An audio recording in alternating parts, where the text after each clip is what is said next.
So the vision is no more. Braun Breaker and Bronson Reed turn on Seth Rollins, and I don't know where we're going to go from here because I feel like we had a ton of stories ready to tell, and now they all have to shift.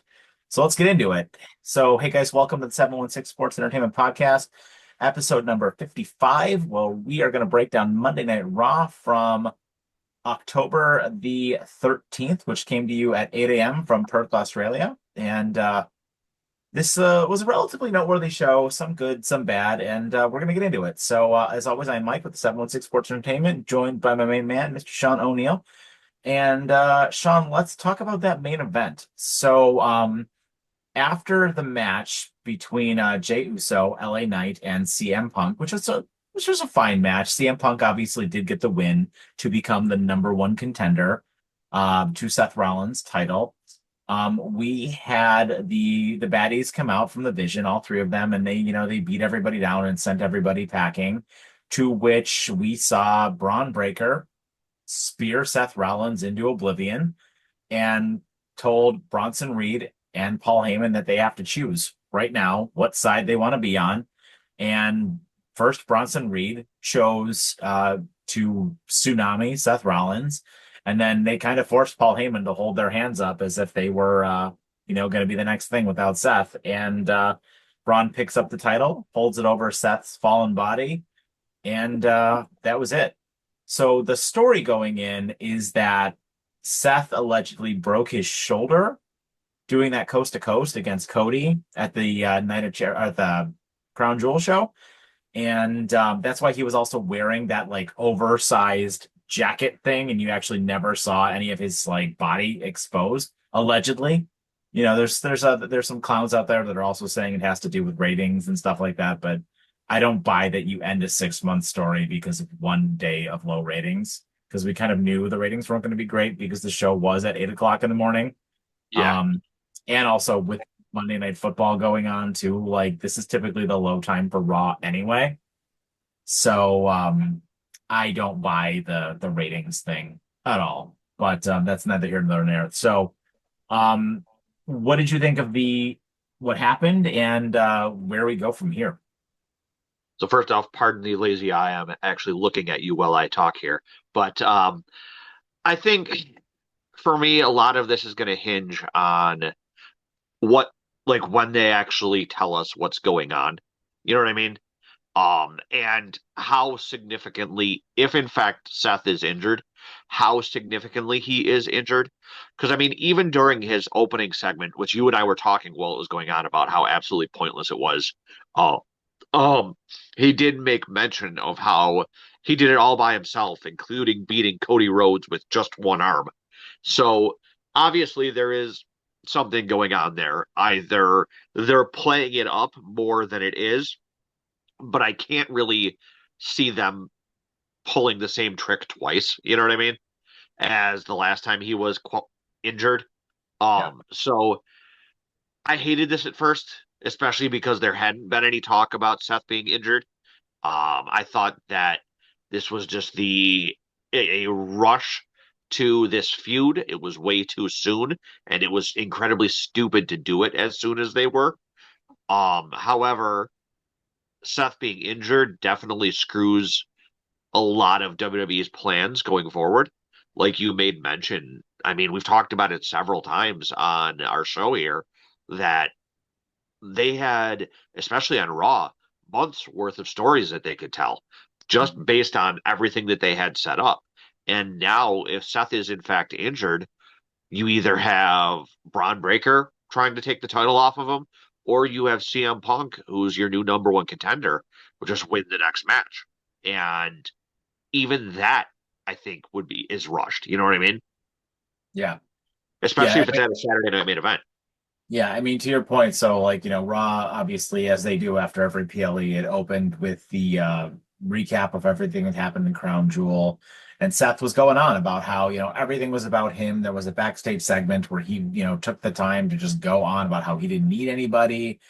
And, he did in the beginning put everybody in the group over. He talked about how Bronson beat Roman Reigns and, but then he really just like laid it thick into how he did everything on his own, how he won the title on his own, and how he just beat Cody on his own. And I'm kind of glad they're going to be out of Australia because I was not a fan of the crowd over the last three shows, and No, I'm looking forward to maybe some better crowds. But it did get a good pop, and we'll see what happens. But where we go from here, I mean, the immediate thing is Punk, right? it Like, I mean, the has to be. immediate the immediate match is going to be with Punk, and I would assume Punk will beat him. I mean, unless this injury isn't like depending on what the doctors say over the next week or two, because the Saturday night main event won't be until the end of October, beginning of November, I believe. Like three Um, weeks. yeah. So I mean that's 3 weeks worth of testing that they can do. So maybe this injury isn't as bad as they think. But if it is, I have to imagine Punk wins and gets the title back. And like I said, I had this been a normal storyline, I don't think this would have been happening on a Saturday night main event. No, I don't think so either. And it's going to be very interesting to see like where they go with all of this, like how we get into Survivor Series. Like, are we just going to completely scrap? I mean, we don't even technically know if it was going to be the Vision versus just a modge podge of like, baby faces, Right. but we kind of had to assume that, right? Because like I am of the mind they were not going to do the MFTs versus the Wyatts. Like, no, They I might don't think have to now. I mean, they might have to, but I don't think anybody wants to see that as your War Games match. No. The I mean, it'd problem be a great is way to put a bunch of people over, but I don't think that they're going to do that. no, but the problem is it's all thrown into flux now. You know what I mean? Yeah. Like, I guess you could still do some sort of vision thing with Braun, Bronson, Lesnar, and find two other people to do it. I mean, Heyman could recruit a new member to replace Seth technically in the group, or watch them bring like Lesnar in as the leader. I would hate that. God, could you imagine? I don't think they're going to do that. Although I do think Brock is going to be involved in Survivor Series in some way, shape, or form, and Oh, maybe he'll 100%. maybe he'll be a partner to that entire group. But I do think we're going to build to a match eventually between Braun Breaker and Brock Lesnar. I Oh think we yeah. might have to get there sooner than we think, though, and maybe like maybe we're going to pull the trigger on Braun Breaker to win the Royal Rumble, and then he will challenge Punk at WrestleMania, and I would assume he'll beat him. So the talk originally was that they were going to build to Braun versus Brock at Mania. Mhm. Um, Watch them put the title on Brock and have Braun win the title off Brock. Maybe. I don't know. I feel like Punk deserves a reign with the title though for a little So do while. I.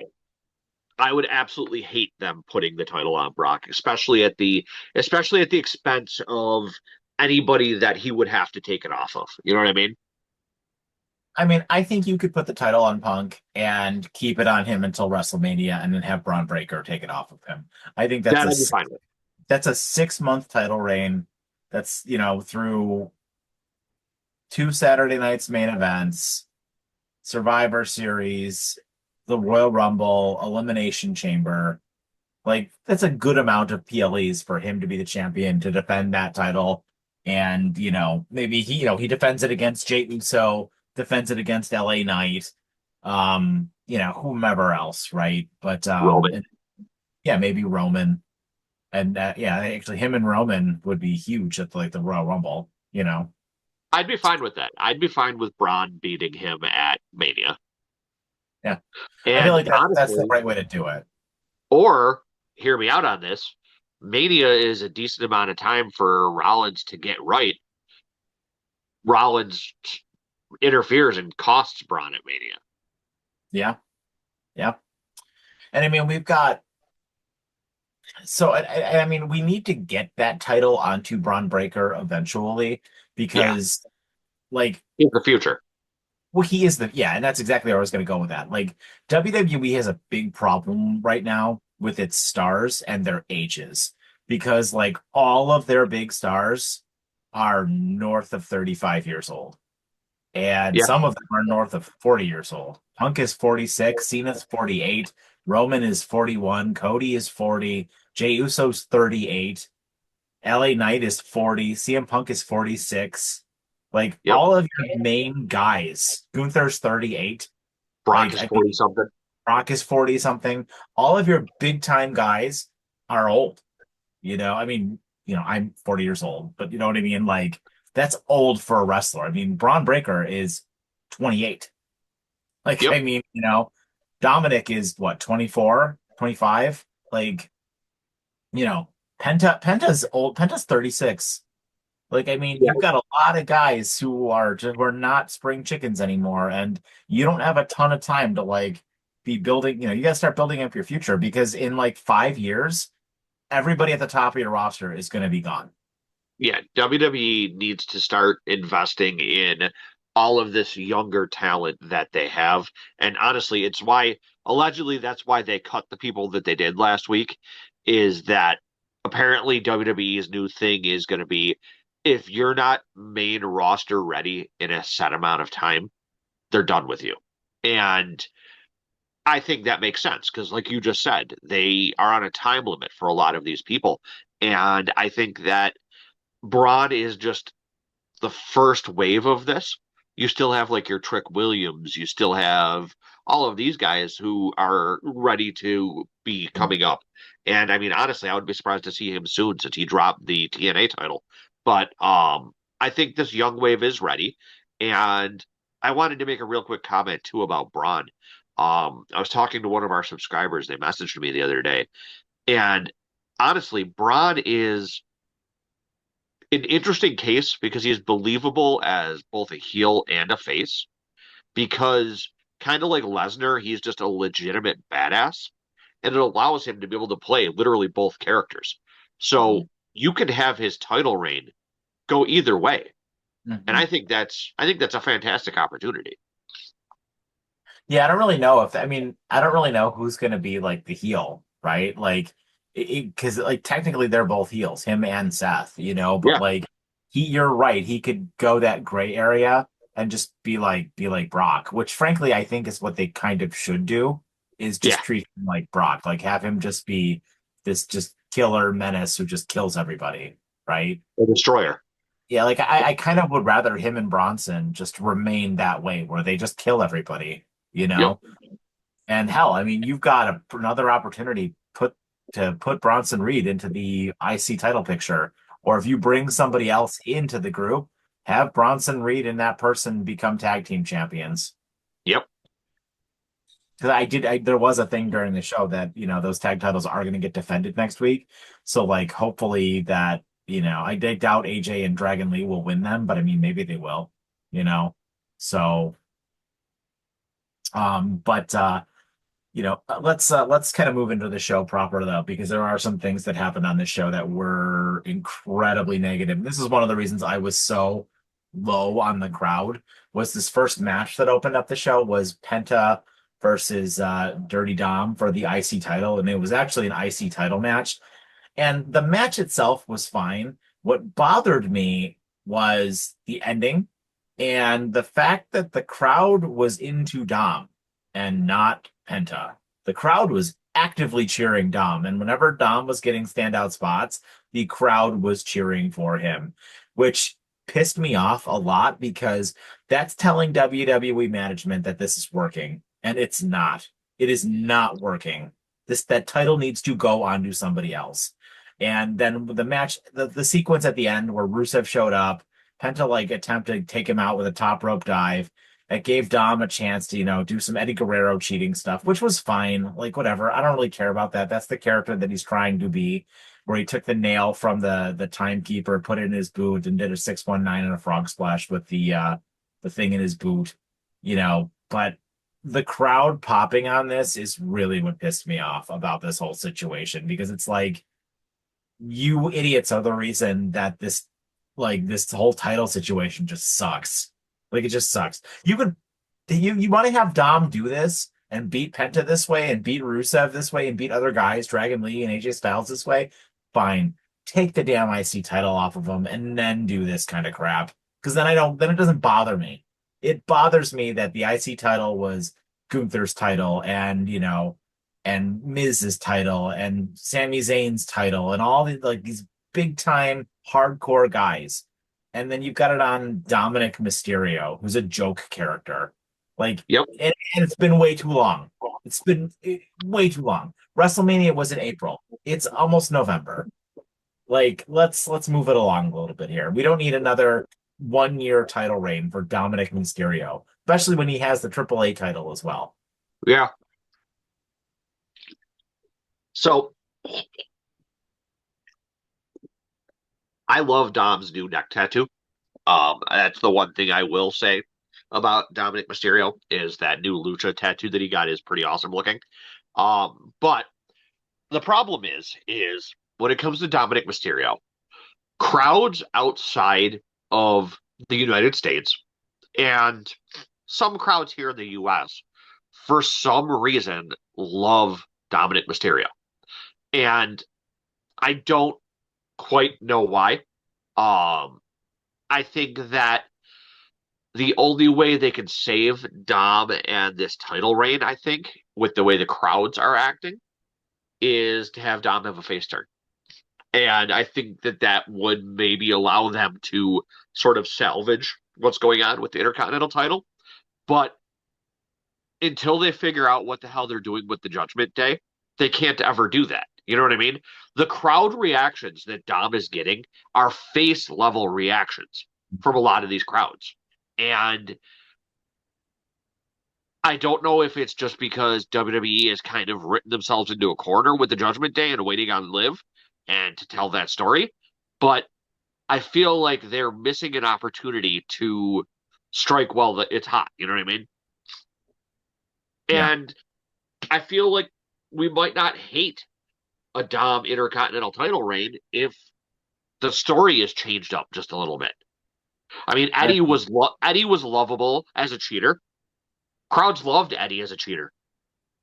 Yeah, Dom's not Eddie. Dom's not Eddie though. He's I mean, not, but Dom has his own sort of like, I hate to say it, but Dom does have his own sort of like charisma going on. no, Um, he does, but the problem is his in-ring work, right? his Like in-ring work isn't terrible. The it's problem not is terrible, but it's not as good it's as the any same of the every week. people. And it's not as good as any of the people that he's gone up against. Like Right. you put Eddie in the ring with anybody, and Eddie can Yeah. very easily be the best wrestler in the company. Dom is not the best wrestler in the company. He's fine. He's serviceable. He's substantially better than when he was Rey Mysterio's dorky kid, like when he was, that character. He's much better than that. But like, I'm not buying it anymore. It's been way Well, too long. We need to like, this Triple H Glacier's Pace storytelling bullshit like just needs to stop. Like I will it's say he must be all the doing something trigger. right. He must be doing something right because allegedly Cena wants him to be one of his matches. I've I heard that wouldn't be rumor. I've surprised. heard that I wouldn't rumor be too. surprised if that was the Saturday Night Main Event match would be Cena and Dom. I hope. We'll see. So then we had a backstage segment with Asuka slapping Kairi Sane, which got a big reaction for her losing the match at Crown Jewel. Um, you know, she kind of like brushed it off, and then Rhea Ripley, got herself involved, and then they obviously had a match with Rhea and Kairi, which was scheduled for the show. It was a fine match again, but there's just so many shenanigans with Io and Asuka, being there, like being at ringside. Ripley obviously was not going to lose here, and once the match kind of started to pick up steam a little bit, it definitely got better. Io came out to stop Asuka from interfering, and Ripley ultimately hit the Riptide for the win. The post-match angle, I think, is what saved this, though, where we basically got Asuka just putting Rhea Ripley through the table with the DDT to completely end the segment, which got her nuclear level heat, which is good, right? Because it while we knew Rhea was going to win because it was in Australia, it salvaged Asuka like looking like a chump for losing. I still think that Rhea should have lost one of these two matches, via some sort of shenanigans. I don't think that she needed to win both of them. I think that it would have helped the story to have had her lose one of them. But I mean, the match itself was pretty much what we expected. It was everything going on the outside that took away from the ring work, which is kind of terrible because both Kyrie and Rhea can go. Um, and like I said, even if I would have been okay, you know my opinion on Saturday. I think the heel should have won, but I would have been fine if Kyrie had like an out of nowhere roll up win here because of distraction. I just think it would have been better service for the story for Rhea to have lost one of the two. Yeah, no, I don't disagree with you, but I think Asuka's the star of this group, and Oh, sure. Asuka's going to be the one I think to get the win when it happens, right? I hope Because so. they're presenting Rhea as like a big deal, right? So I think Asuka's got to beat one of them, either Io or Rhea or both, and then we'll figure out a way eventually for the faces to get their comeuppance. But Asuka needs to pick up a big win over one of them. It's going to be Asuka's going to beat both of them. Then it's going to come down to a match between Io and Asuka again, and Kyrie's going to turn on Asuka and cost Asuka the match.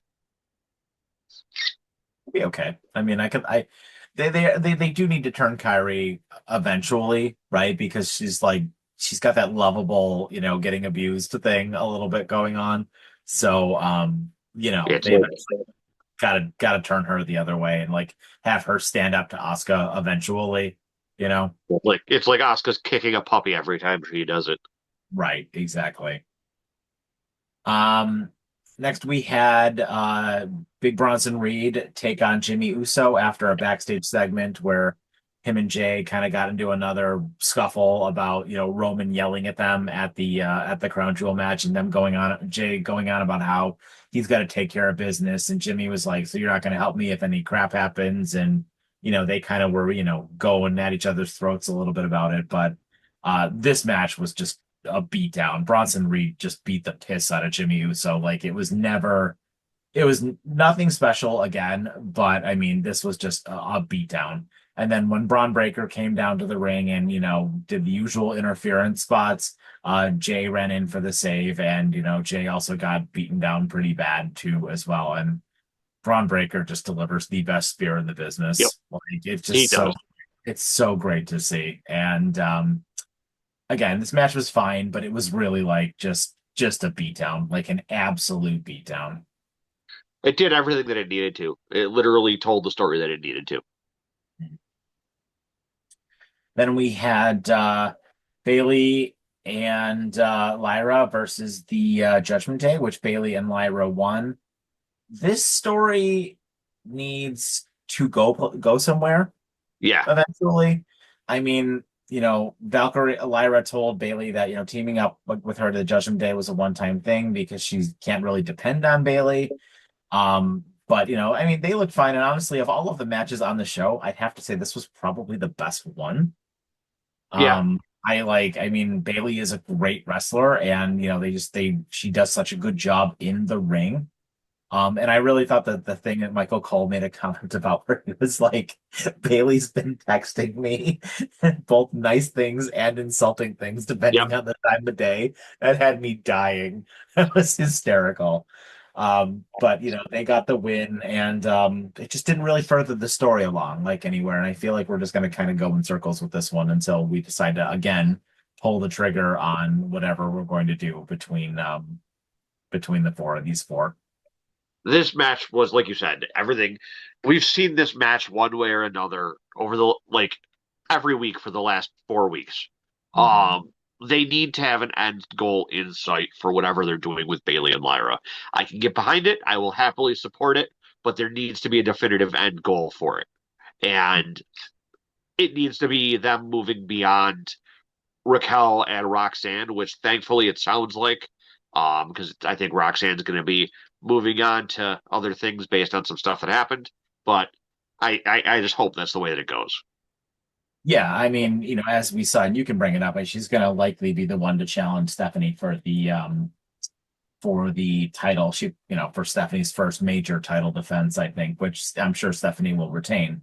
But that's good. I think Roxanne is the perfect person to put her up against for an initial title defense. It'll be a great match. It'll showcase Roxanne and it'll kind of just hopefully move them away, which also maybe allow them to complete this story as well and to start moving people on to other things so we don't have to, you know, I just feel like Vince McMahon back in the day was always about like 3 week stories, 3 week pushes, Yeah. and things didn't work out, they would move on to other things. Well, I don't think every story needs to be 3 weeks. Every story also doesn't need to be the 5 year bloodline Yes. story. You know, there's a happy medium in there. Some stories you can tell over a couple of months, but you can't keep doing the same matches over and over and over again. You have so many people on the roster, and I'm not saying like everybody needs to be featured every single week, but don't do the same matches every single week. Right. You know, like you know, have other people on the roster have a match. Like, why aren't the tag team titles ever defended? Ever? No, You know, they haven't been defended in forever. why aren't Asuka and Charlotte, or not Asuka and Charlotte? Why aren't Charlotte and Alexa defending those titles more frequently? You know what I mean? Like you've got so many like ways you can get other people on, going and doing things, right? Where's AJ Lee? Where's Becky Lynch? Like what are we doing? Like you've got so many characters you could be doing things with, Who is the women's IC? Oh, it's Becky. That's right. But you know what I mean? Like you had so many things you're just not even like doing anything with like at all right now. Yep. Like we said on SmackDown too, Julia should be having a match every damn week and Yep. killing somebody else. Start calling people up from NXT and having her kill them, So like the reason I brought up the Roxanne and Stephanie thing, because I did have a question for you. Do you think that Stephanie's first feud being against someone who's still relatively new to the main roster is the smart play, or should they have done it with like Raquel instead? Somebody who's been on the roster longer. I think it's fine.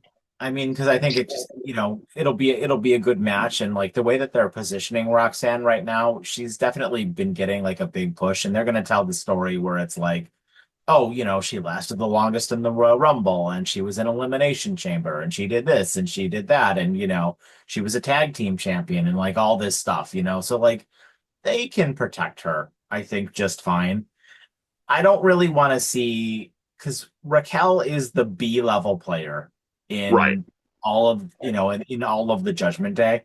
So you could very easily turn this into how you bring Liv back, right? Like Liv could be the one eventually to come and like really give Stephanie a challenge, right?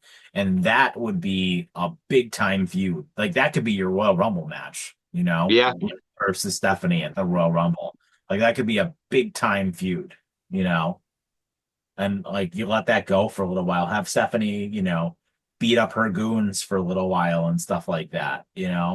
Have them do like some handicap matches, have them do tag team matches, like all sorts of stuff.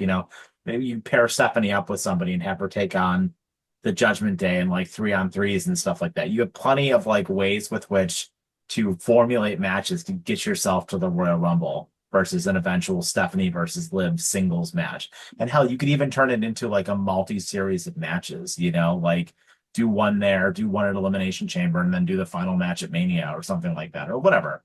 However you end up wanting to do it. But you could Yeah. do a couple of matches with that, which I I can think get would behind that. which would be a lot of fun. So yeah. So we obviously already talked about the main event and where we think it's gonna go, but this show was okay. I think that main event segment really saved it. I mean, a lot of the same, but it was just there's a lot of stuff that's messy in WWE right now, and there's some good and some bad, and I hope that Seth is obviously going to be okay. It really sucks if he's really truly injured.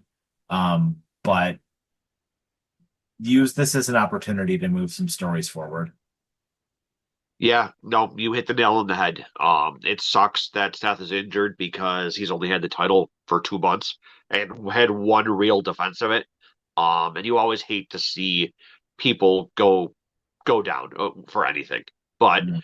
they have the opportunity now to not only finish some of these storylines, so that way they don't have about a billion of them going at once, but they also have an opportunity here to help maybe get some people moved up on the roster.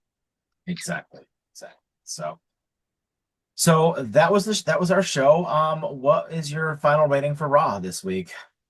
I give it a 3. It was not great, not terrible. Pretty much everything to be expected. And I mean, yeah, the definite shock of the ending, but it doesn't really swing it one way or the other for me. Yeah.